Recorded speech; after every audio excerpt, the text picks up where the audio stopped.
It is a great day to be alive in Pittsburgh, PA. Welcome in. Good morning, friends, yinzers, countrymen, far and wide. Make sure you're following us on X at Kaboly+Mack, Instagram, Facebook, TikTok, of course, all the social medias, as the kids say. On YouTube, if you're subscribed and you got in there under the 1,500 mark or at the 1,500 mark, you're going to have a chance to win something today. And we appreciate each and every one of you for jumping on board. Thank you so much. Subscribe if you haven't yet. You'll be a part of the next giveaway, which, kaboom, it's a big one. It's a big one. He's veteran Steelers reporter Mark Kaboly. I'm Chris Mack, just some dude talking into a microphone. That's going to be a big giveaway, the next one. So I hear. I haven't know anything more than what you told me.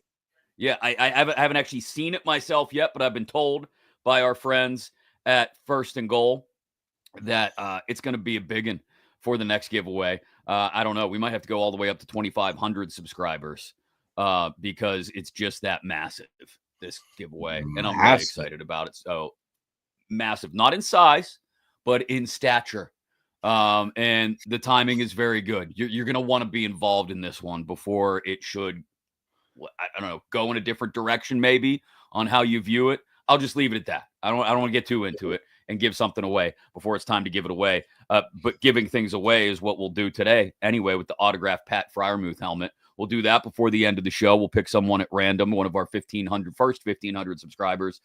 Thanks, as always, to all of our fantastic sponsors for supporting us, especially presenting sponsor, the Dan Heck Team, Heck Team Homes, HAECK, HeckTeamHomes.com. You're looking to buy or sell a home in the Pittsburgh area. The whole gang is there waiting to help you get into the first home, move from the starter home into the forever home, whatever it may be. You're looking to buy or sell real estate in the Pittsburgh area. The Dan Heck Team, there to help you at HeckTeamHomes.com. Kaboom, OTAs start on Tuesday. This is you got to get to work. You got to get down there to the south side and start putting in time, you know?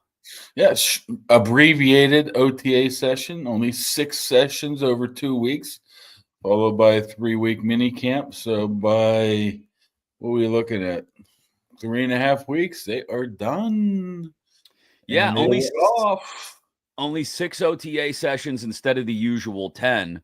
I'm not sure what Mike Tomlin's reasoning is for that, other than the fact that he just doesn't have the desire to put guys through 10 practices. I don't know. I'm curious to see how many veterans, to what extent they take part in these. There's a TJ Watt contract thing. They will all be there. There's no doubt about that. But the problem is when they're on the field, and I don't know if it's 10:30 to 11:30, 12 o'clock, a lot of them just are inside working out and are not really on the field. So you're like, oh, so-and-so's not here. But, yeah, he's in back somewhere just putzing around. So I would imagine the majority of the players, if not all of them, will be there, and that's including, Watt, Hayward, et cetera, et cetera, et cetera. I don't see anybody actually skipping, to be honest with you.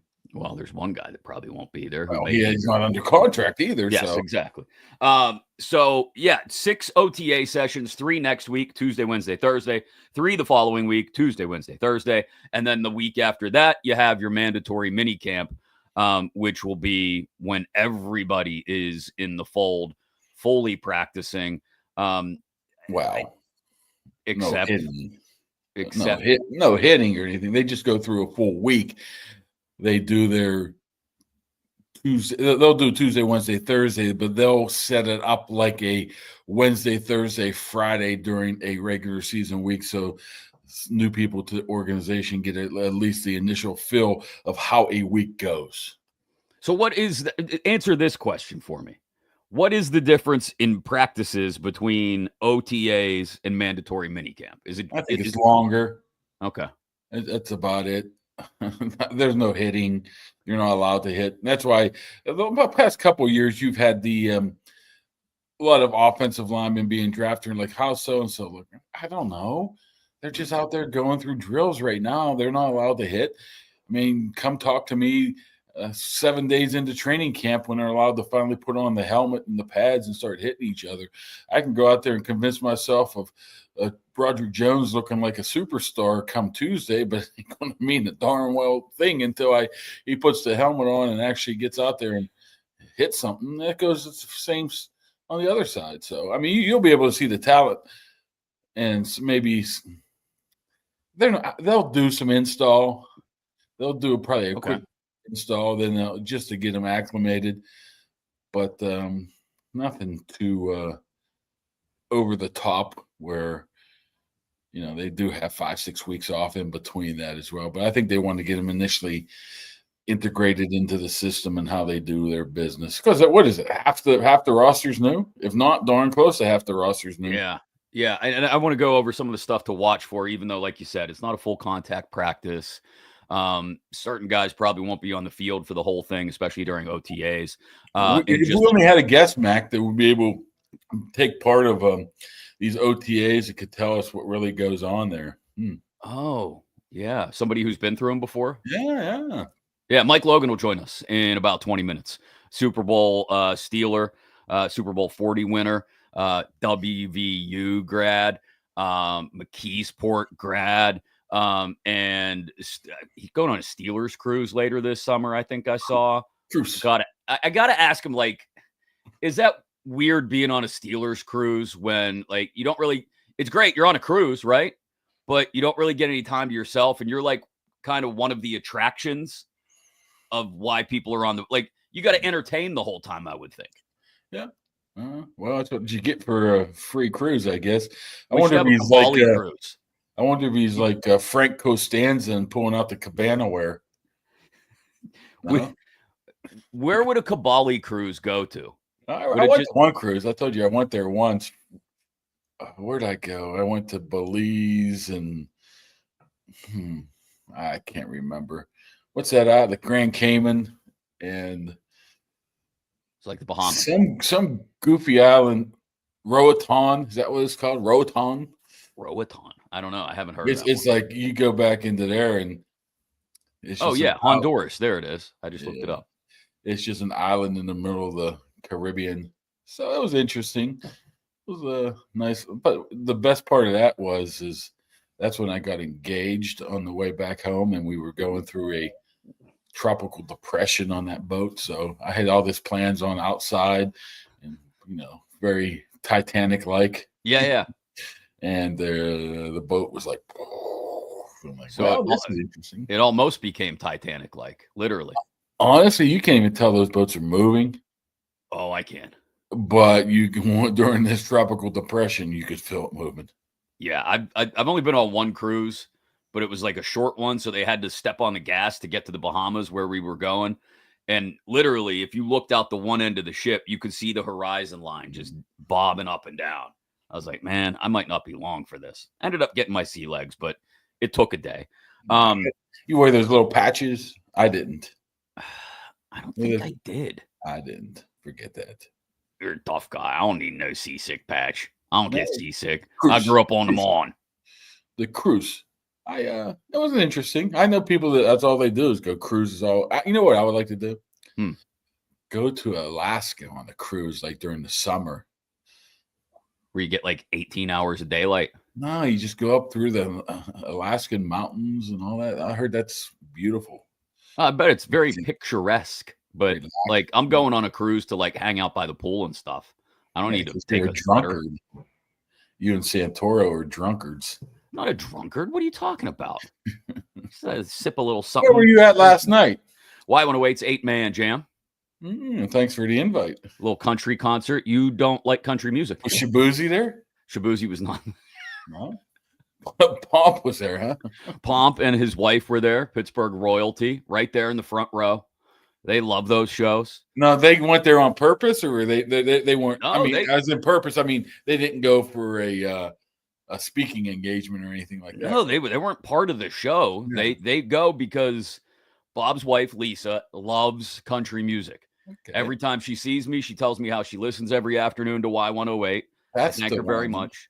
She's wonderful. She's a sweetheart, and if if they don't have anything else going on when we do those shows, there's one in November usually, one in May usually. They are always there. Hardcore country music fans. Isn't your boy coming, Jelly Roll, here at the end of the week? Next Thursday. Next Thursday, Post Malone and Jelly Roll. You gonna complain that I don't get you tickets for that too? Like, I would go see Jelly Roll. Although I already saw like 2 songs of Jelly Roll. You did, yeah.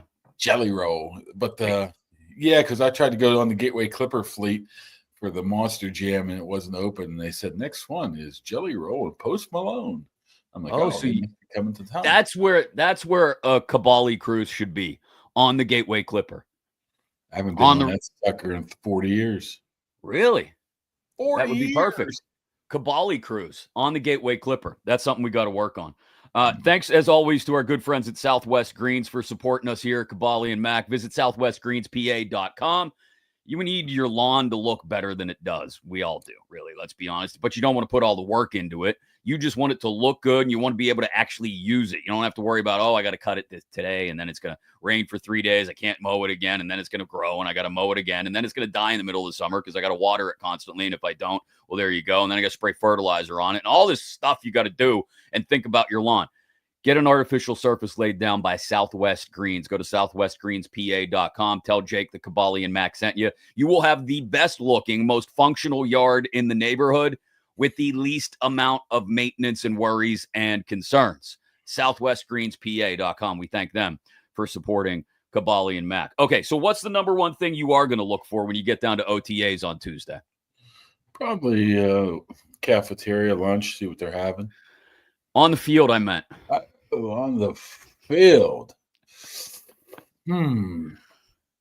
It's usually, first you have to do is take attendance, make sure TJ Watt's there, make sure, he's the only one that could possibly have a contract issue, but you have to make sure he's there, see how they look, how he looks, see what he's participating in, try to get a feel if he's doing the hold in or whatnot. He might talk, he may not. But, obviously, I want to see what you can. Like I said, you can't really determine a lot from the offensive or defensive line. So I would like to see how the Roman Wilson, Calvin Austins are. See if you see a noticeable step forward. I think Roman Wilson is going to look fabulous. You might hear that coming out of these first 2 weeks. Boy, Roman Wilson looks like a different guy. Roman Wilson looks like a different guy. Now, he actually looked like that last year, but he just wasn't been able to actually get on the field. I'm not. I'm just looking at the last. Can't make the club in the tub. Hey, we'd like to thank our presenting sponsor, Dan Heck, for pointing out that he thinks I look hungover today. That's why I got confused there. Thank you, Dan. Well, appreciate you. No, I'm not hungover. Jeez, I had 2 whiskeys. That was it. I don't know. I had to drive home. I had it very early, and then I ate a bunch of canes. And I was ready to go by the time the show was over at 10. I'm going to take a really bad screenshot of this and post it on the internet and say Mac drunk during podcast today and see how that goes. At least I'm awake, big boy. At least I'm awake. Works. You see what it is? You can make anything look bad. Fake news. All right, what was I talking about? The wide receivers, Roman Wilson. Yes, I think Roman Wilson will look fabulous out there. You want to see Will Howard actually throw a ball. I guess he did throw one 2 weeks ago, but we weren't privy to that. We weren't allowed to see that. But last year you could see right away last year that Justin Fields was a guy that was not consistent, right? Maybe that's something. Accuracy issues. He looked great at times. He looked terrible at times. And where did that end up turning out? It ended up morphing right into the regular season, looking good at times, looking bad at times. There's 2 things I want to ask you then. One is, do you think either Roman Wilson or Calvin Austin can do enough that they don't feel the need to go out and sign another veteran receiver? No, I think that's okay. I think they will definitely get one. They'll probably be before they go on their hiatus here too, within the next 2 or 3 weeks. Oh, you think they bring them in for minicamp? Whoever it is, the end of it, something like that. Not minicamp, maybe the end of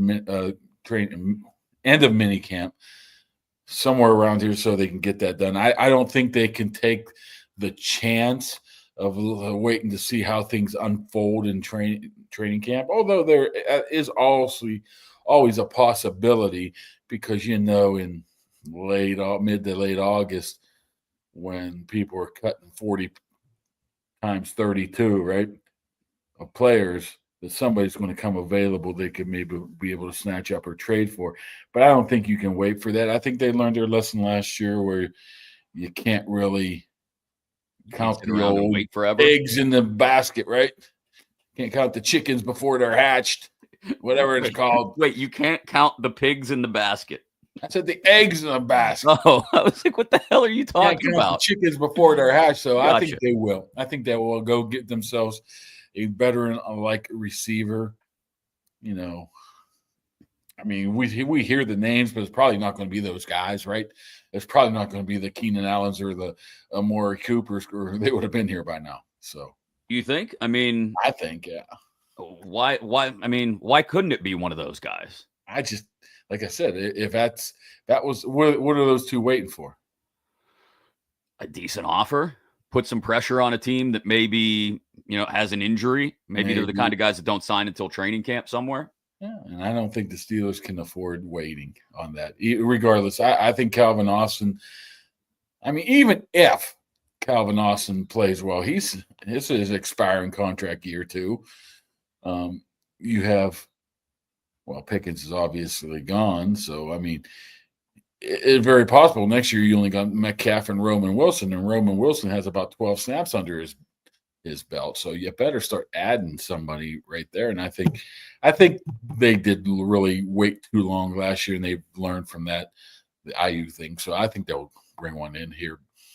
Maybe not for training camp, but I think it will be before that 5-6 week hiatus. So what else? You detailed the search for lunch will be on as soon as you get there, and that the wide receivers are worth watching.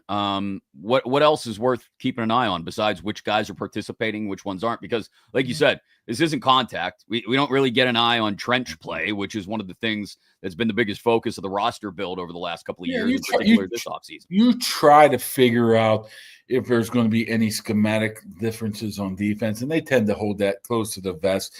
I'm saying, is Peyton Wilson a three-down linebacker? Who's going to be your slot guy? Are they going to move anybody around on defense? I mean, once again, they normally hold that close to the vest, so it's hard to tell, but you'll be looking for that. Who's do they put Peyton Wilson in the position of being more of a rover at times? I mean, just stuff like that, schematic wise, and see if there's any big difference. Artie Smith's going to be tough. I think he just wants to do what he wants to do, and he just didn't have the ability to do that with some of the talent he had last year. So he had to sort of hold off a little bit, which he's going to have to again. I'm curious about that too, really. You think about that, the Mason Rudolph thing. Right. Are they just going to move forward right now? Is no Aaron Rodgers? I guess they have to, right? Right? What else? I mean, I think you have to continue to build the offense like it's going to move forward with Mason Rudolph as the quarterback. You have to, yeah. Unless, look, and this is something we've talked about before, unless they really have been in such close contact with Aaron Rodgers that they're talking to him on the side about, hey, tell us which plays in our playbook you really like. Then give us some of your favorite plays from the last, 5-10 years or whatever it may be. And maybe we'll fold those in. But that's stuff that I don't think you can really do until you get the guy in the building, or at least ink on paper and officially signed. I'm not sending him the full playbook when he still hasn't signed a contract. Here's the thing, though, with the playbook. Do you think the playbook matters to Aaron Rodgers? Because I really do believe that it's going to be Aaron Rodgers' playbook. He's going to call what he wants to call. And that might be a little bit of a battle. And that would be interesting to see. Once again, I don't think if he did show up, say, signed later today, that you wouldn't be able to see that, say, in this 3-week setting. But I want to believe that Aaron Rodgers is going to get a lot of carte blanche. Is that what it is when it comes to this offense? What he wants to do and what he wants to call. But it can't be completely dismissive of what Arthur Smith has He's not already going to be tried to build. dismissive, but I think, put it this way, with Kenny and even Russell to the degree last year of not being able to change the plays, that's not flying here with old former number 8, number 12, old Aaron. Well, no, because look, part of this, and I said this a few weeks ago when we were talking about Rodgers and what he brings to the offense. Part of that is why Mike Tomlin, I think, is so invested in trying to bring Rodgers in. He wants an experienced veteran quarterback who he can trust to go in there and just grab the game by the throat when it has to go that way. That's what he had for years with Ben. It's what he's become accustomed to over the years. It's why things didn't work as well, whether it was Mitch or Kenny or Justin or Russ. And I think that probably has to give him just the slightest bit of comfort that if Rudolph is now back in the fold, Mason's not going to go out there and call a whole drive on his own the way Ben used to, or the way Rodgers might be able to do at this point. But he's got a little more familiarity with the offense, I would think. But that's what Tomlin wants. He wants a guy like Rodgers who, when the bullets start flying late fourth quarter and you're down by 10 and you got to make things move and get it done now, that's a quarterback who can literally just start calling things in the huddle. And you could turn the speaker off in his helmet, turn Arthur Smith's mic off, and just let Rodgers go. And that, I think, in crunch time, sure, I got no problem with that. But it's got to be an offense that has Arthur Smith concepts married with Aaron Rodgers concepts if the two of them are truly going to be able to work together. Otherwise, Smith's going to resent Rodgers for just taking over the offense and throwing out his playbook, and you're going to get maybe some odd interactions there. Or if Rodgers doesn't have enough of a hand in it, he's going to resent Smith, and we know how that's going to turn out. He'll let everybody know about it. Yeah, I mean, I've heard rumblings of Rodgers wanting to call his own plays. I don't know if that was part of their conversation here. What was that? Back in March, or when was that? Late March when they were here. But I did hear some rumblings of that. I don't know how true that is. So, just keep that in the back of your mind more than a report or anything to that fact that there has been some, maybe, like I said, rumblings. That's the best word I can use right now of that's something he wants to do. But that's something, he's been in the league 20 years. He has 4 MVPs. You have to assume some of that was going to be that anyways. But again, this is part of the reason why people, and this is a legitimate problem that people have, a legitimate beef with Rodgers not being in here and a part of OTAs, or maybe even a part of mandatory minicamp in 3 weeks, is I don't want to say all the work, but a lot of the work that you're doing these 3 weeks gets thrown out the window when Rodgers walks in the door. Because these next couple weeks, if they're about Arthur Smith installing things with Rudolph and Howard and Skylar Thompson, well, if it's going to be, I don't want to say, again, a completely different offense, but if you're going to have large chunks of it that Rodgers brings in with him, you will not have worked on any of that until Rodgers actually walks in the door, whether it's the final week for the mandatory minicamp or the first week up at St. Vincent. And so I don't want to say the OTAs or anything that happens pre-Rodgers is a waste of time because, again, Rodgers could get hurt for a couple weeks. Rodgers may ultimately not come in. Who knows? But, when Aaron does get here, it's going to reduce the impact of anything you worked on before he got here. Yeah. I don't know.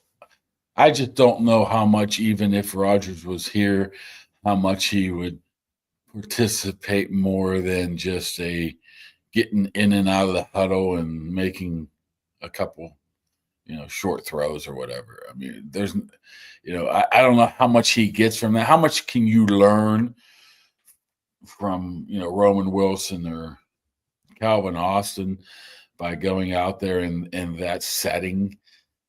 I think that's something that he can easily catch up with in training camp. So I wouldn't be too put back off of that, But of when he wants to sign, when he's going to sign, I don't want the guy coming in, Big Ben holdout, first round pick, old school days.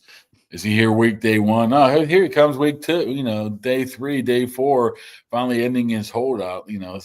That's probably what Rooney meant the other day. We'll wait, but not forever. That's the only thing I think it has to be done, which I still think it will be done before minicamp. But before they go on this hiatus, it has to be done because you just can't go into training camp with this we don't know quite yet situation. You're setting yourself up for a major failure then. Yeah, and that's again a relevant beef that a lot of people have is that it's getting down to one of your favorite phrases, nut cutting time. So get in here, Aaron. That was no, nobody's testicles are getting chopped off. We went over this. Yeah, I still don't know understand what nuts you're cutting, peanuts or bushes, and well, you still got to cut them from the branch. You just pull them and shake them. Pull them and shake them. Yeah. Okay.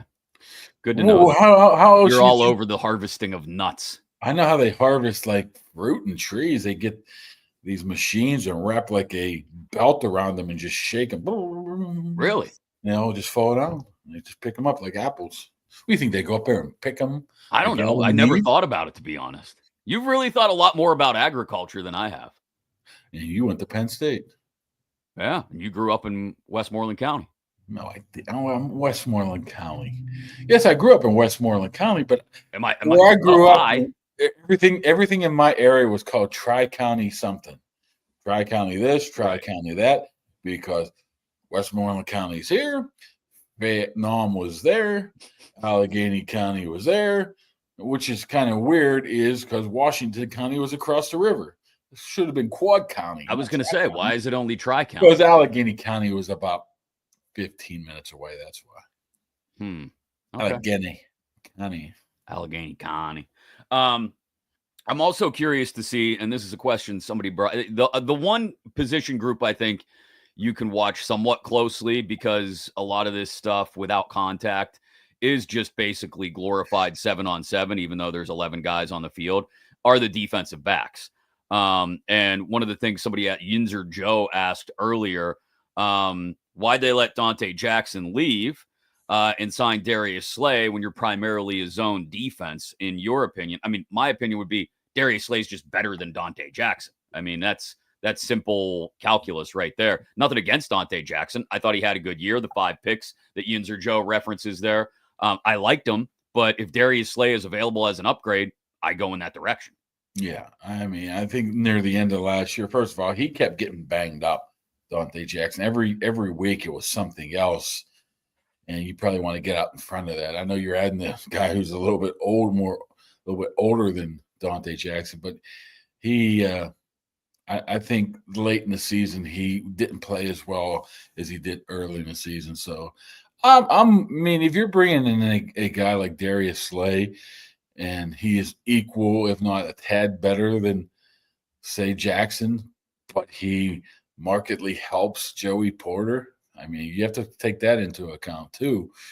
Joey Porter is on that cusp of being, his 3rd year now. So yeah, he's going to be up for a contract again next year as well. So you definitely want to see what you have in him.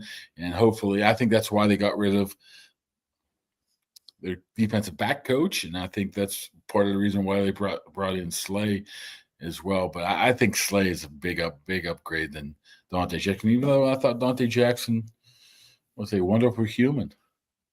Yeah, seemed like a really good dude. Very, very nice guy. But you know who would be good to talk to about defensive backs, though? I can think of somebody who'd be great to talk to about defensive backs. He's here with us now. Super Bowl champ, Mike Logan on man. Look at my man. Hey, don't be changing my name to Mike Logan. I had Log up there. Don't be changing my name. I got to make it look official, okay? No, man. Listen, we don't get official on here. Listen, I ain't even letting y'all get started. I'm coming at Mark's ass right now. Oh, no. Kaboly, you already know where I'm going. I'm afraid. No, you don't. You don't. But I'm going to kick your ass, though, when I see you. I saw you last year. I know I did. I know, but I wanted to be professional then. But Oh I'm going no. back. I'm going back before y'all even get started. I'm going back Oh jeez. about it's probably about 10, 11 years now. Okay. Mark, and Bob, K-Bob, I called him K-Bob. That was my dude. He was my go-to after I'm when I very was worried right now. playing. And then after when I was playing, I started dabbling in media and he would hit me up and I would always, breathe that. He calls me for an interview and I knew where he was going with this. And I told him, I said, no, I'm not going live with you. I said, email me your questions. You remember this? You probably don't even remember this. I It can't was remember about what happened yesterday. hey, we're getting old now. He said, no, man, it's just a couple quick questions I want to ask you about, the Steelers and the pain medicine and the NFL and all this stuff. Okay. That was my first week on the job at the Trib. And they were Yes. hammering me. They were Yes. absolutely hammering me of doing this story. I'm like, who the hell you want me to call? Yeah. So he calls old dependable Logan, and I'm like, I know where you're going with this. This is all the time when the concussion movie's coming out and all that type of stuff. And I'm like, hey, Bob, listen, the athletic staff took care of me during my tenured career. My ass was always in the training room. I can't put no bad equity in with them. Soon as the paper comes out, headline: the biggest picture they ever promote me in the Trib ever. Logan says Steelers didn't warn him about pain medication. I'm like, yo, now I got to deal with Norwig. Ariko Isso she came and picked me up for my training. She's like, what the hell you mean? And specifically, I said, I don't blame them. It was always the onus on the players about what we put into our bodies, how we took care of ourselves.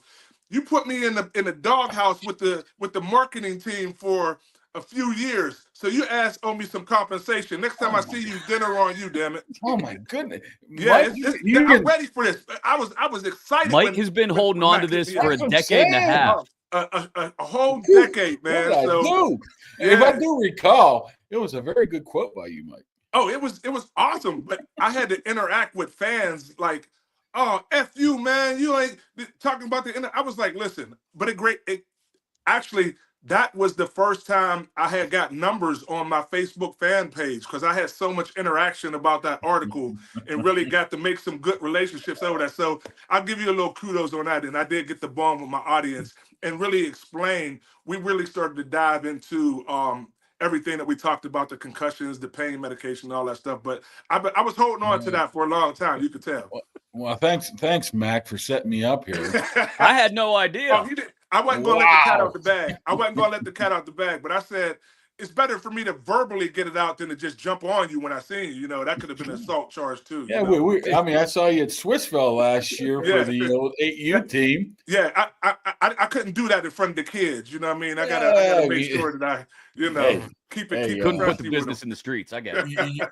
If you've seen 8U ball, there's a lot of things that go on that you probably don't wish you would see. Listen. They conned me into coaching my son's 8U baseball team right now. And Tuesday, I chest bumped the kid and almost knocked him out. So it is what it is, man. Just don't send him to see the Steelers trainers because then Kaboly will write a whole story about it. Listen, I just made amends with Norwig and Ryan Grove. I went up to IUP to see his son play and was like, yo, you know what I mean? I don't know what K-Bob was talking about. It was all, Come on, Norwig's a great dude, man.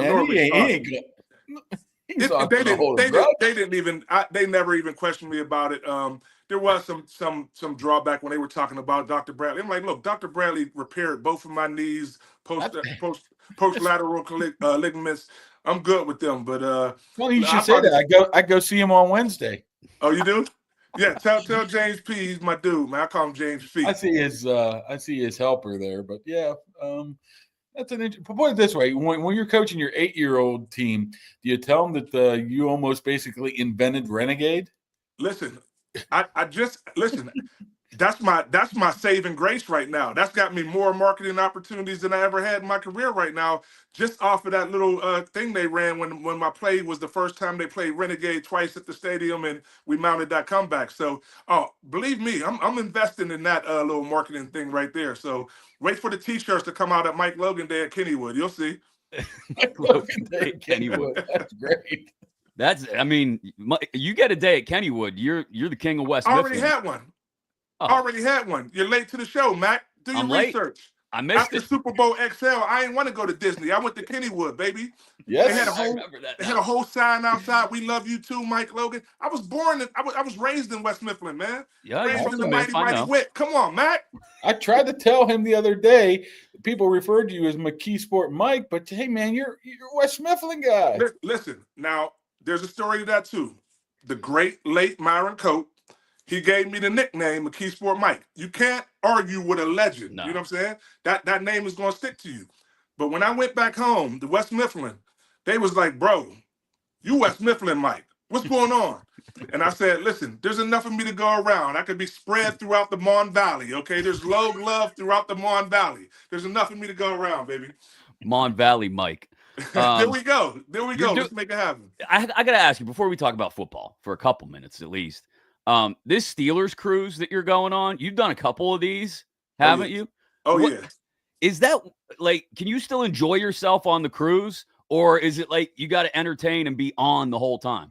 So the way that the Legends cruise does it is where we are with a specific group of people. Like, even though there's other people on the ship and, you know, they have catered events for the group that we're with. And then they have a lot of staff there who are there that kind of navigates you through so you can also enjoy yourself as well. Because now people are just trying to book the cruise and not do the the excursions or the events with our Legends group, and they're trying to interact with us, but we're like, no, we're going to give the people who paid to come be with us the intimate fellowship and give them the time. So you do have a lot of downtime, but you got to be on your game.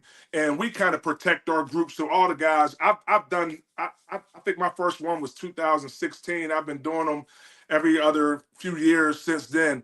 So now I got to lay it a land, and we kind of direct the people of where we're going. It's beautiful, man. Please, I was looking for the shirt. I was going to wear the shirt on air today just to promote it a little bit, but legendscruise.com, man, check it out, man. It's an awesome experience, an awesome time. We really get to gather with some of the guys who, we might not have been around, but telling those stories in front of the intimate audience and having like parties where we can let our hair down and just be with that group of people. It's a fun time, man. It's a really good time.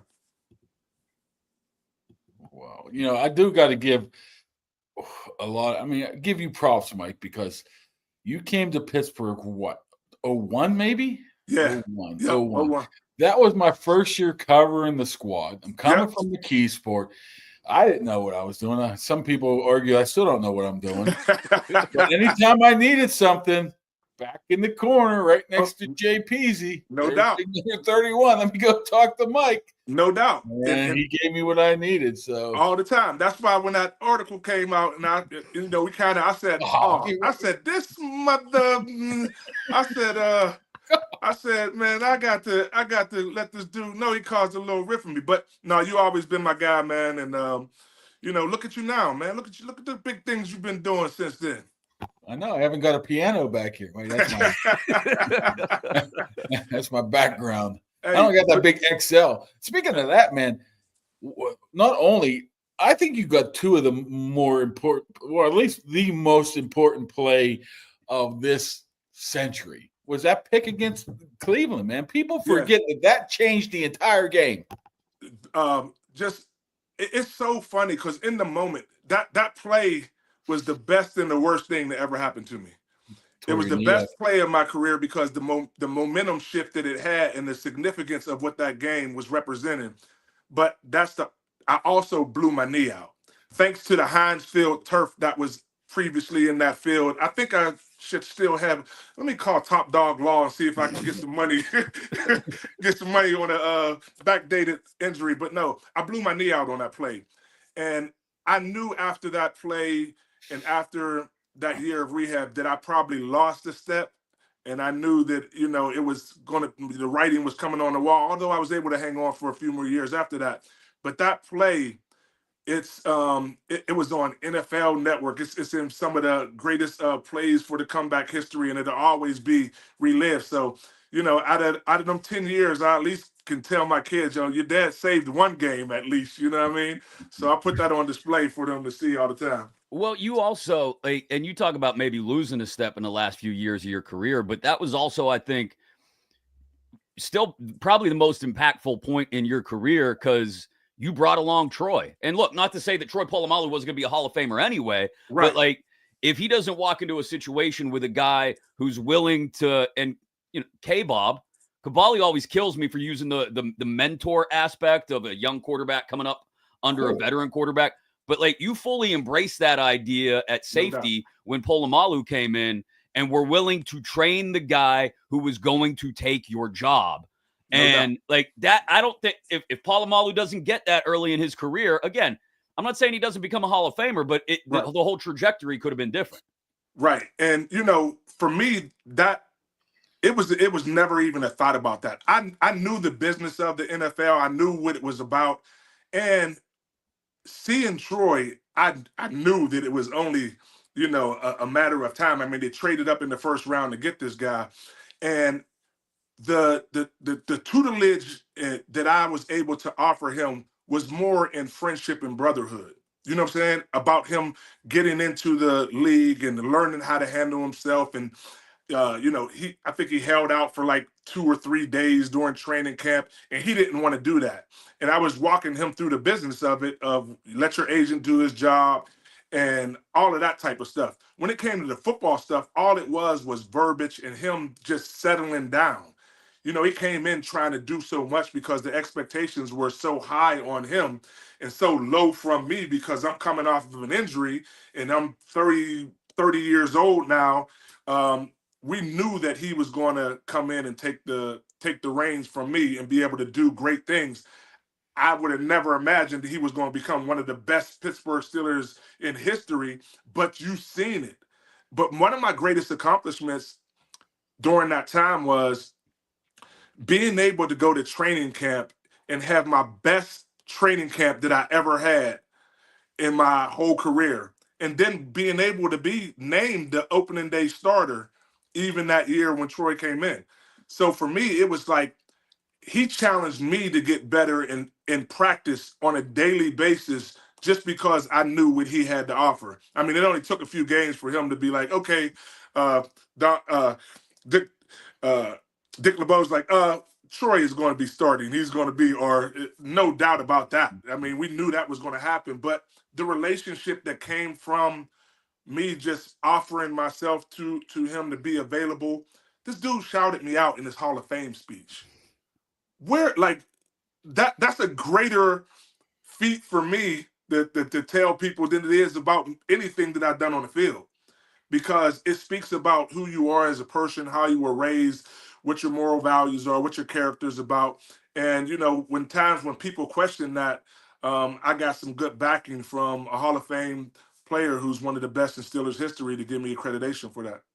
Oh, I've always wanted to ask you this. When you came here in 2002, they didn't give away number 31 in some 15 years, Donnie Shell. Right. Did you have to twist some arms, or how did that even come about? Listen, man, when I first got the call in free agency that the Pittsburgh Steelers were interested in me, I didn't give a damn what number they were going to give me. You know what I mean? And at the time, Rogers or Quitman, he calls me up. He's like, well, you wore number 32 in Jacksonville, and there was a guy who played here, years ago who had this awesome play. We don't really give that number out. I said, dude, I wouldn't even think to ask for that. And he's like, well, is there any number that you want? And I'm like, I really don't care. I wore 23 in college, 22 in Little League. I think Jason Simmons had 23. I was like, literally, I said, I don't care. He was like, what would be cool?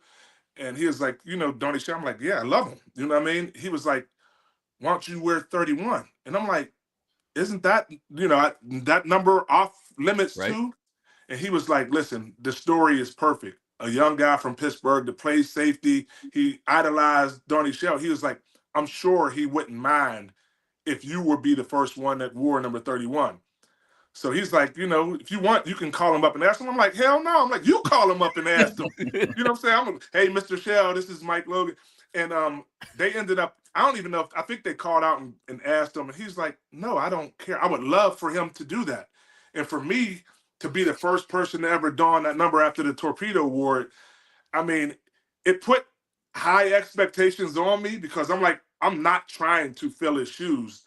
You know, even off the field, the man that he is off the field, I admire just as much as the man on the field. So wearing that number for me was just the ultimate sign of respect and trying to pay homage to a legend without trying to say I'm emulating what he was doing on the field, because I know that that really couldn't happen. You know what I mean? I mean, so, but I was honored to wear that number.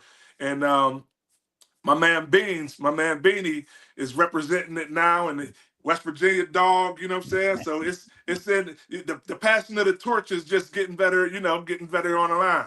Well, our guy Brian, who comments on the YouTube feed all the time, wants to know: is Rich Rod going to restore glory to the ears now that he's back? I'm praying. I'm praying. I got my cross out here and everything. I'll be but I would say this: what Rich Rod is going to do, and he has already done, is extend an invitation and an olive branch to all of the alumni who's played at West Virginia, because we were kind of missing that in the previous years after Don Nealon left. Just trying to make sure that we're acknowledged and accepted around there. And I think when Neil Brown was there, he didn't know like how much of the history and tradition of West Virginia was. So he was kind of disconnected from the alumni. And a lot of us didn't have any, presence around that program. And I think you need that for a program to be successful. And Rich Rod has already, extended his hand out to us, and he wants us back. He wants us to be around the young guys. He wants us to make sure that they understand what the program is about. And I think that by him doing that, that'll at least elevate something as far as the program goes. It might not get wins and losses on the field, but I think it'll help with recruiting. I think it will help with just having that tradition and letting people know that when they come to West Virginia, they'll be taken care of and remember it always. Well, Mike, Mac likes to book guests on this program that comes on and takes shots at me, as we can tell by today. However, you worked with one Chris Mack, 15 years ago? So you must have some good embarrassing stories about Mac. Listen, I'll tell you this. Mac saved my tail a couple of times, man, because he was producing the show back then. Him and Laird were like producing.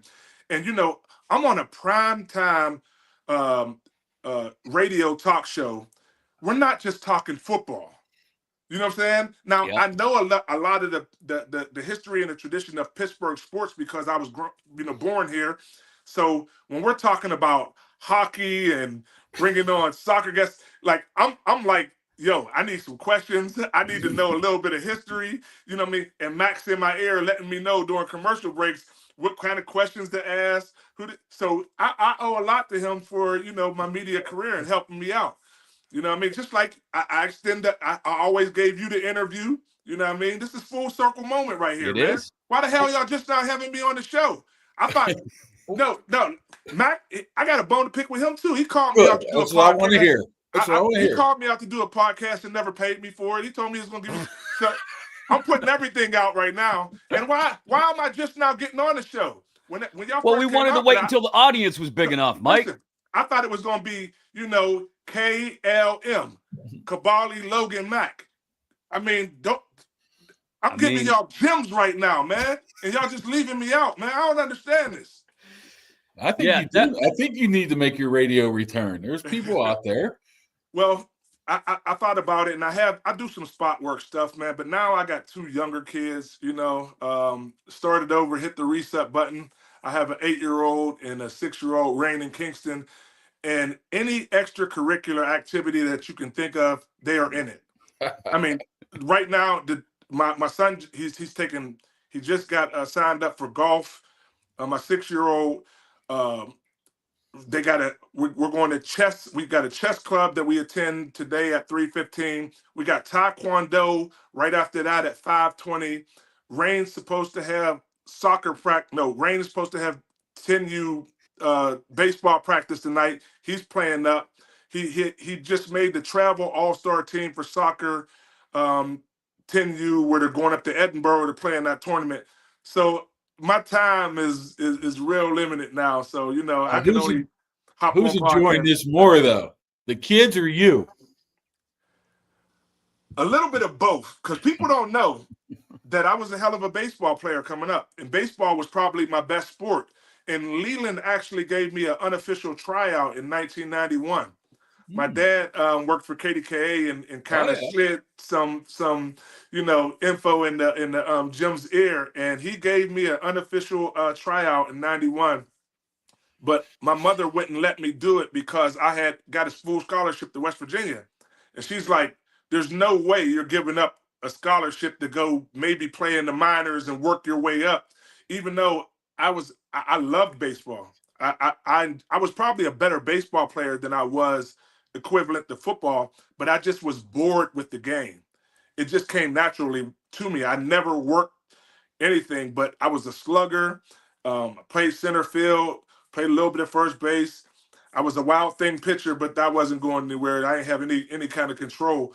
But I was a better baseball player. So now I'm getting to live vicariously through my 6-year-old who's playing up on the 8U team, who is crushing it. Oh, I saw last year. Oh man, he's crushing it. I'm loving it, man. But I didn't want to coach. I wanted to be dad that was in the stands and gave the coaches hell. They conned me into doing it, so now I'm out there. But they don't mess with me. So at least now, I tell the parents, they say something, and I just turn around and I'm like, I can still hit. You know what I mean? I'll run up on you. I carry my helmet in my car, so they get out of line. Y'all might see me on the news for tackling the parent, but that's what's gonna happen. Y'all come out there trying to attack me. Well, I gotta ask you about the current Steelers, and just what you make of the offseason. Maybe it's I don't know. Let's start with the elephant in the room, which is Rodgers, and your thoughts on the fact that they've sort of silently pursued this, not silently, they've pursued this guy who may or may not have some sort of handshake agreement with them about when he's going to come in, how he's going to come in, and just whether he can actually be effective. This is my biggest concern. Can he be effective enough on the field to actually add to this roster? That's the big question. For me, it's just an ish show. You know what I mean? Like, even him with all the charades that's going on now, if you got a deal, fine. This ain't the type of town that you come into and piss around. You know what I mean? We want to know what's going on. I said this last year, and a lot of people gave me flack in the barbershop. I was like, they're bringing in 2 quarterbacks signed to a 1-year deal. We have nothing after that. So I was already thinking about that. Now, I thought that they would give Justin a deal and extend him, and he would be our future. But right now, we're in disarray. I mean, seriously, and this is not to take shots at Mason Rudolph and whoever is behind them, but with the Steelers franchise, you're not going to win a Super Bowl without a franchise quarterback. It's just not going to happen. It's never happened when they only win with a franchise quarterback. You only win the big game with a franchise quarterback. Is Aaron Rodgers going to come in here in 1 year and give us that? No, I don't think he's going to do that. He's 2 years removed from an Achilles injury. I do like the Steelers' offensive line and where they're going with that, so he may have the protection, but we need a guy who can improvise and run down the field and do those things, and I don't think he's going to be able to do that.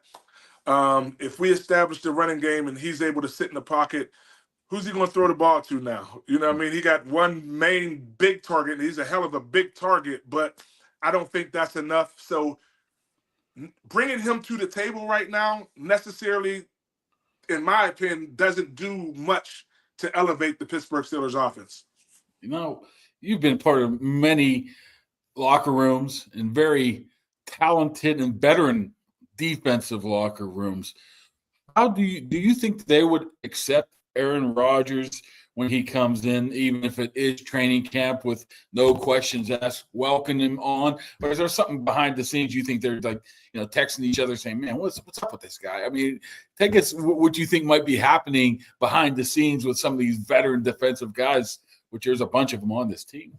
Right. Now, these teams are a little different than what we had. Like, we wouldn't have tolerated this. We'd have been like, yo, you coming or not? You know what I mean? Can you imagine Joey Porter, if Joey Porter sitting there in the locker room and we don't got no quarterback and we're trying to figure out, bro, he might have seen this dude out in Vegas and punched him in the face or something. You know what I mean? I mean, that has happened, you know? So, I mean, we wouldn't have tolerated that. I'm sure there are some conversations, and maybe, and even if he does have a handshake agreement with the front office about when he's coming, why keep it behind closed doors, and why keep it under wraps? And just, you know, the camaraderie and the stuff that you get in training camp and OTAs and starting to establish things, he's missing that right now. So when you come in after all of that's done and established, like, it's, you can't make that first impression on the guys who've already been there, you know, putting in some work and trying to figure out what they're going to be and what their identity is. What is the Pittsburgh Steelers' offensive identity right now? We have no idea. We have no idea what the identity of the offense is right now, because who's the signal caller? You know what I mean? I mean, we thought we had a couple of receivers. We don't even have an established, you know, 1, 2, 3, 4, 5. If they went 5 wides right now, I wouldn't even know who was on the roster, who would be in the lineup.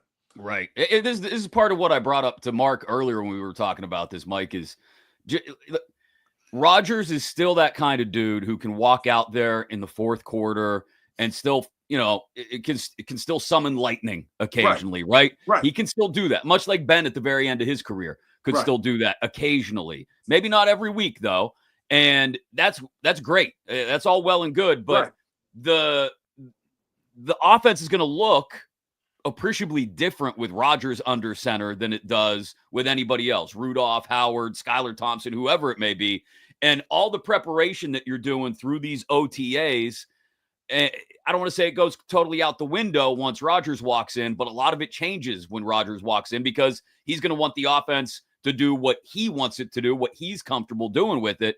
And it doesn't devalue OTAs, but it does make a lot of what you're doing right now, you question how much it's worth. My thing is, okay, him and Arthur Smith, have they sat down and talked about what, you know, the game plan is going to be? You know, that he has to work on timing with different receivers, even so much so as the snap count, and how him and Zach are going to, you know, the center QB exchange. Those are all the type of things that you work on right now. Can they do it and get it together? Of course they can. I mean, it can happen, but you get a comfort level about being able to enunciate your voice in the cadence with your offensive lineman. That all goes in, and it takes time to get that in order. They're missing out on all that instrumental stuff that goes on in the pre-camps, the rookie mini camps, the OTAs, and all those things. And it's more of a show. It's more of a, you know, internet theme that we're all talking about, wondering, oh, is he coming to town? You know, we seen him at Doughboys. We see. Listen, I'll tell you when he's coming. We see his ass down at Arts in the Strip. If he come to the yellow brick building, then he's coming to play for the Steelers. Until then, take your ass out White Oak or somewhere out there. I mean, we ain't looking for him right now. He come to Arts. He come to Arts and he see me, first drink on me. I got you champagne and chicken wings, baby. Let's go. Go for some wings right now. You know what I mean? But get him here. Come on, man. It's been, what, 8-9 years since the Steelers won a playoff game. Yeah. Coming from a guy like, obviously, you came in, you had 15-1 record, you won the Super Bowl. I hate to say embarrassed or anything, but how does the alumni feel about that streak of 8-9 years now without a playoffs, you think? You know, me being a Pittsburgher, even more than an alumnus of the Steelers, is what eats at me. You know what I mean? Because, of course, I'm a fan, and we're used to winning. Now, you know, from the 70s until 05 was a long time that, you know, we didn't win a Super Bowl, and then we were able to get another one in 08. So I think we kind of got accustomed in thinking that we were going to bring back that storied tradition of winning a Super Bowl every so often, and not being able to go in and win a playoff game. The drought is definitely starting to weigh on all of us. You know what I mean? You can't go anywhere and not talk about it. And I damn sure can't go anywhere in the city of Pittsburgh and somebody not asking me, what the hell is going on, man? Get your old ass back out there and try to make some play. Not going to happen. And I wouldn't bring any value to that, but we're kind of spoiled. You know what I mean? I was down in Jacksonville. I got drafted by Jacksonville, and we started winning right away down there. and everybody thought that we were just going to continue to keep on winning and making the playoffs. And then they went through their drought. And I'm like, listen, what happened up in New England and what's happening in Kansas City right now isn't the prototypes, dynasties for the NFL. So you're going to go through some droughts. But right now, I think everybody in Pittsburgh's at their wits' end about it. And, we need to turn the tide. But we can't do that without a damn established franchise quarterback. Yeah. I mean, so what's going to happen this year? I'll say this. You guys won a Super Bowl. I know Ben was doing Ben stuff, especially in the playoff run. But you guys won a Super Bowl on the back of a defense. So, and the bus. And the bus. Yes. That was a huge part of it, too. Running game. I mean, we lost our starting back. I mean, I love Jalen. I love the new talent that they brought in, the young guy. But they got to get that established. There's a whole lot that needs to be established with your offense. And is that going to be our identity? Because we don't know. You know what I mean? If Aaron comes in and they're saying, oh, we're going to just start running the ball down your throat, is he going to be okay with that? Is him and Arthur Smith going to be able to sit down and say, all right, we're just going to let them, we're going to do three yards in a cloud of dust like we used to do back in the day? You think Aaron Rodgers is going to sit there and say, I need some shine. I'm not coming in here to hand the ball off 35 times and see if we can get 100-yard, back. He wants to throw the ball a little bit, and he wants to be the guy who says that I led them to the playoffs and got a playoff win. Well, if they can convince him, though, Mike, that at this point in his career, he's not a game manager. You don't want to tell a guy that, but if they can convince him, hey, we've remade the offensive line the last few years. We feel good about this offense's ability to take shots downfield once we've established the run. Then I do think there's something you can build on there, because Rodgers at this point in his career isn't as mobile as he once was. Right. You tell Rodgers, hey, listen, if we can build in some play action to this thing, get the run game going, you're going to have the ability to really take some big chunks downfield with a guy like DK Metcalf on the outside, and hopefully, finally, using Freiermuth the way he needs to be used in the middle of the field. I agree with that. But do you think his ego will allow them to do that? And he's not here to even sit down and start establishing that conversation. Right. You know what I'm saying? So we really don't know. We really don't know. I think he's at a point in his career where we can say those things, but is he going to accept it? Because any competitor, once you get out on the field, you feel like, I want to be the one who, if you've already done it, you want to come in and say, I can do it again. It doesn't matter that I'm 42 years old and spend half my time meditating in the Himalayan mountains or whatever the hell he does. But I don't know if his ego will allow him to do that.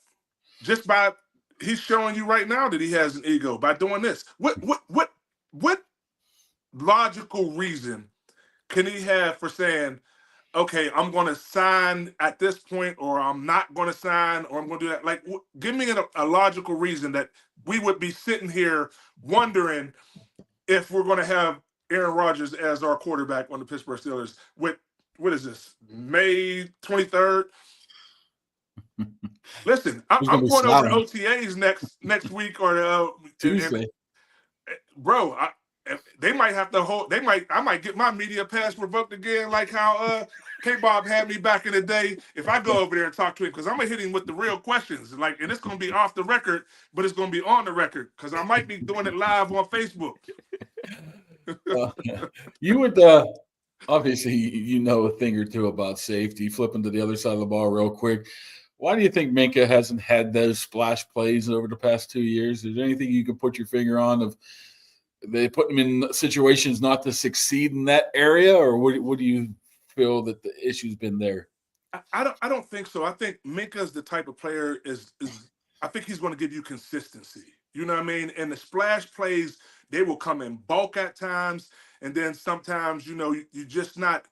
And then he's getting a little older. I think that some of the plays that he may make are going to other people now.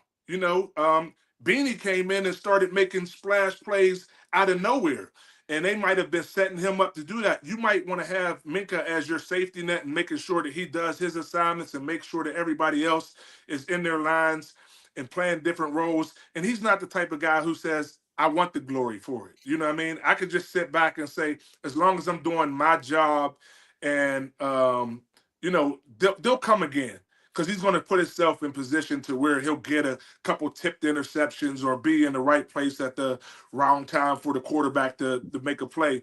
I think he's fine. I think he's a great leader out there. I think he's a guy who can keep people organized. And with his athletic ability, I think he'll get some splash plays. But I think we've become dependent on that. Like, damn, where's he at? Especially after you see the tenure of, somebody like Troy who made, just dynamic plays all the time.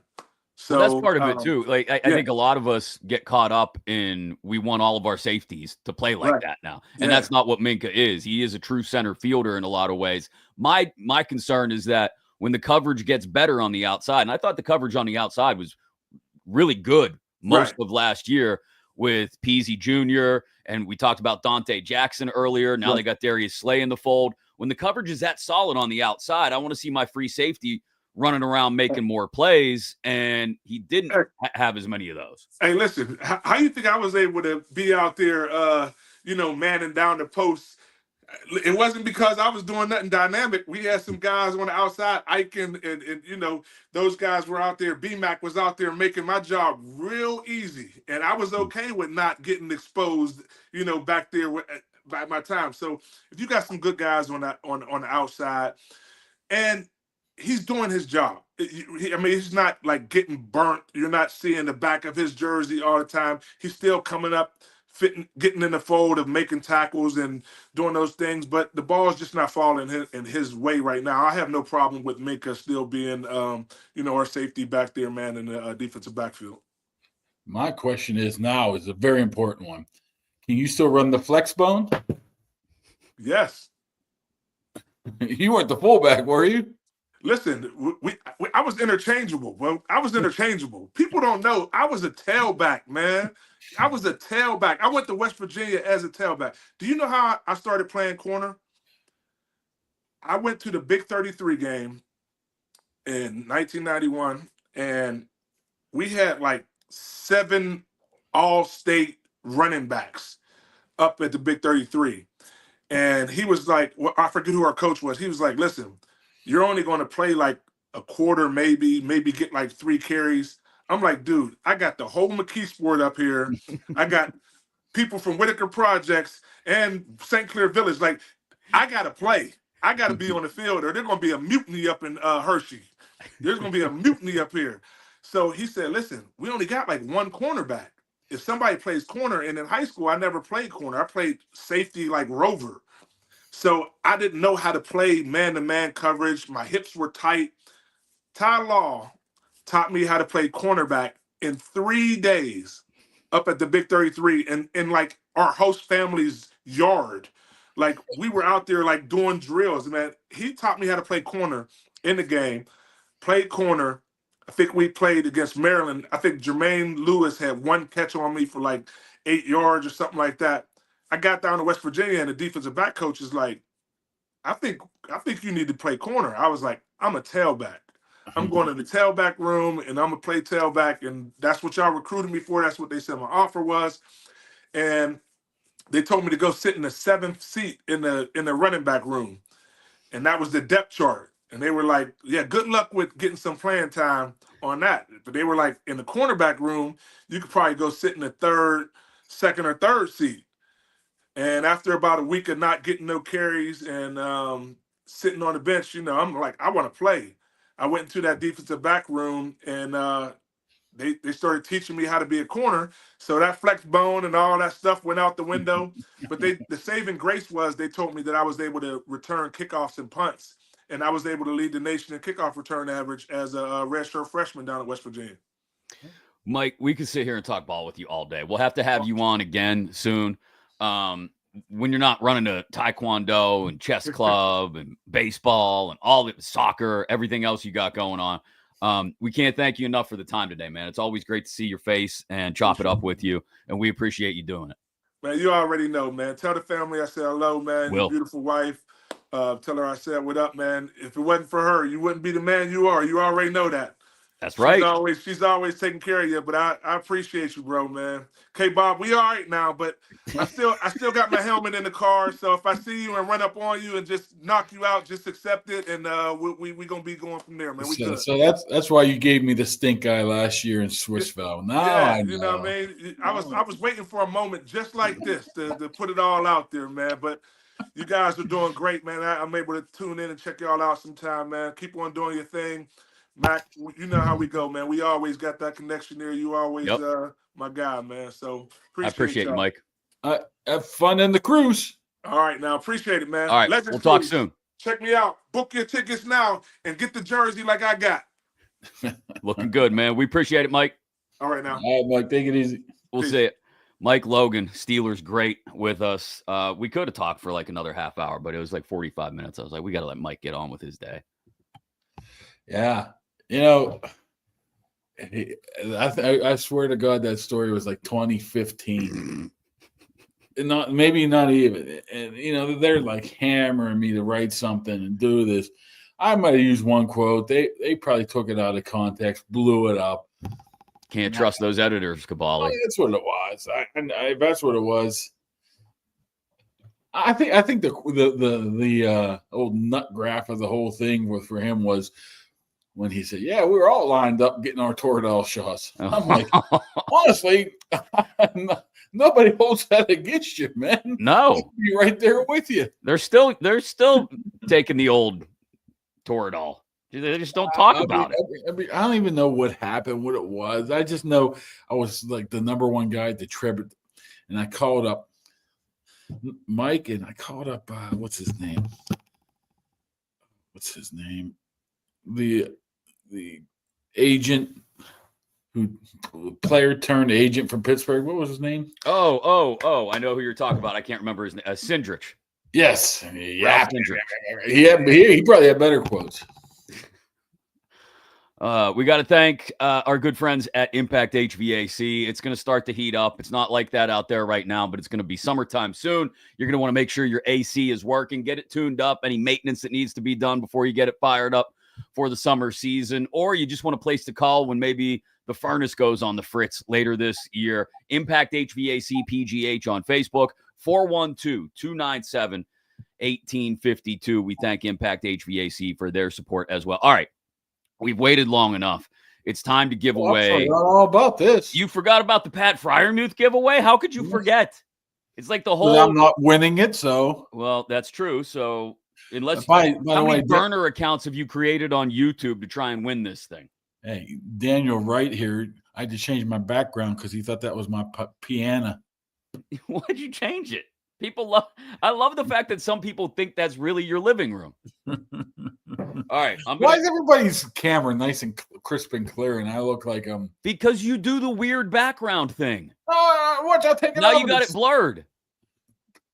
Oh, what I'm doing? I'm just saying I'm blurred. Like it makes a difference. Now you get to see the kitchen. It's not like it's clear. You're clear. Mike was clear. Me, I don't know what's going on here. Maybe something's wrong with your monitor or your camera. I don't know what to tell you. Maybe I should do it off my phone. That's probably a bad idea. Although that would keep you from getting distracted by your phone during the show. All right, I'm going to fire up the old random number generator. Can we do the Okay, yeah, you do the noise. There's the random number generator. 8 wins. Nope, I got to hit it. 1298.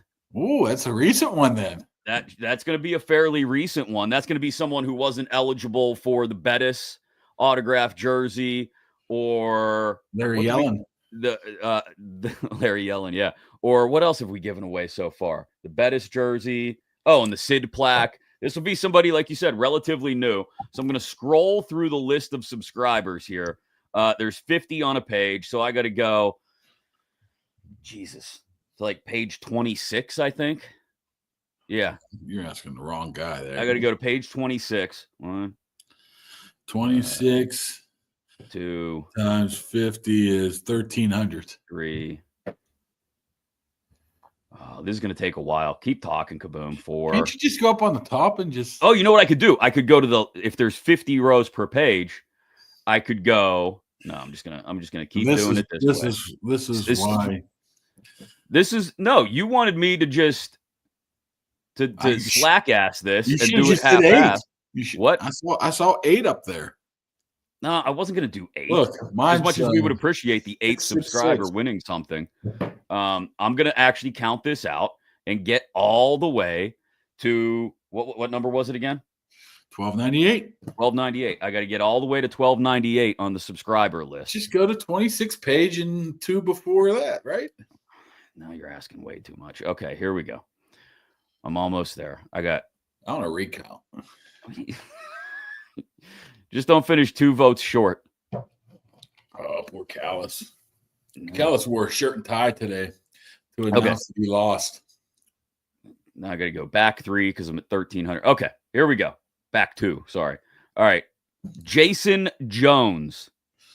Jeez, that's a made-up name. It is not.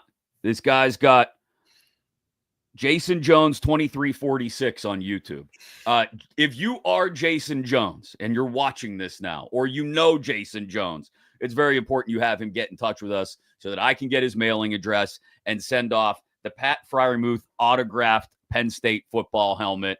Jason, you're free to do whatever you want with it after that, but it is now officially yours. Jason Jones 2346 on YouTube.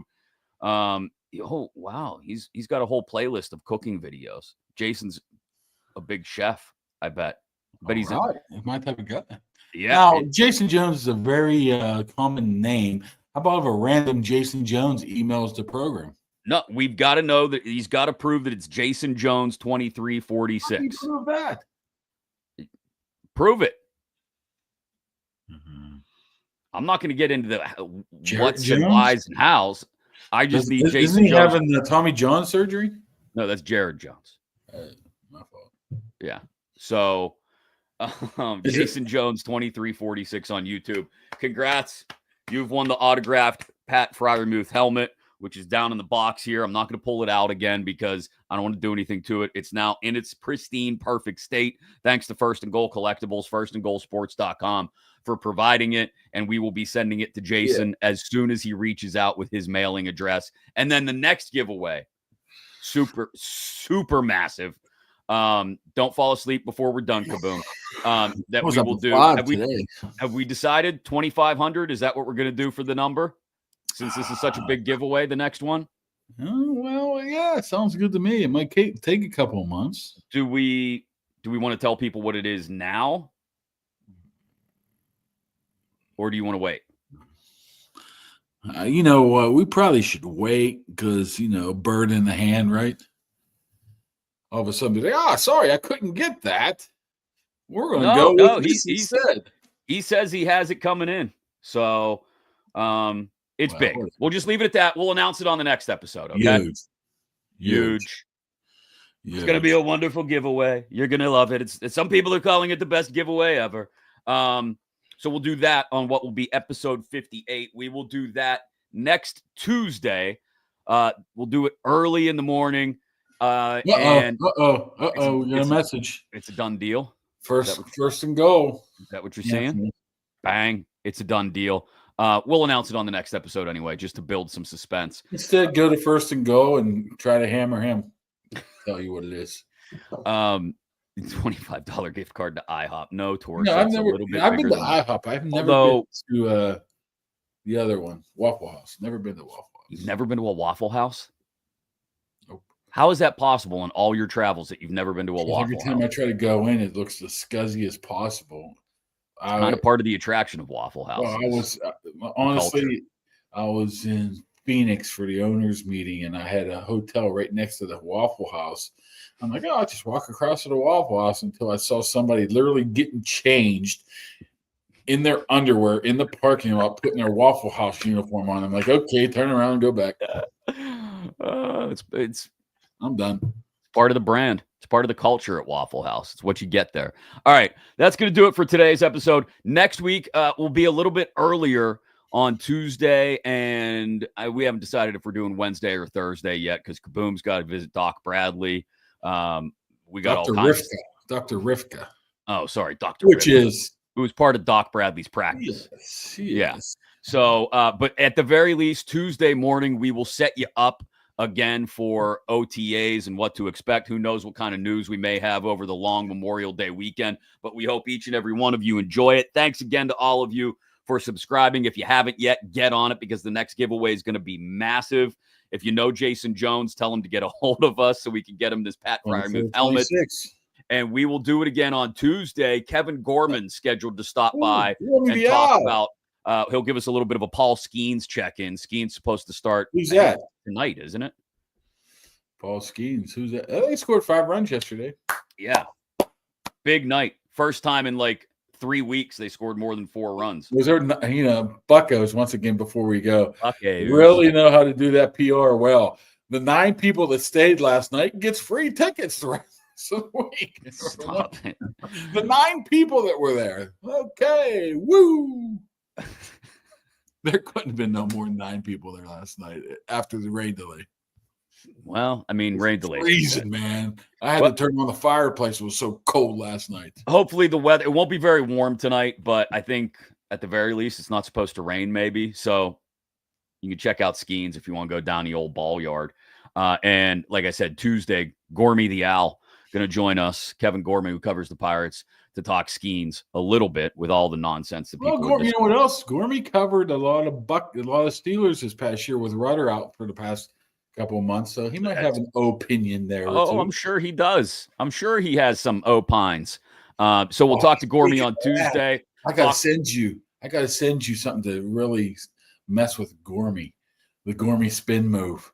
Oh yeah, we do. Absolutely. We'll describe that. We'll expound on it on Tuesday for everybody. Thanks for hanging out today. We appreciate every single one of you. Have a great Memorial Day weekend. Stay safe. Don't do anything too stupid. And we'll talk to you on Tuesday morning. This has been Kaboly and Mack. Thanks again to all of you.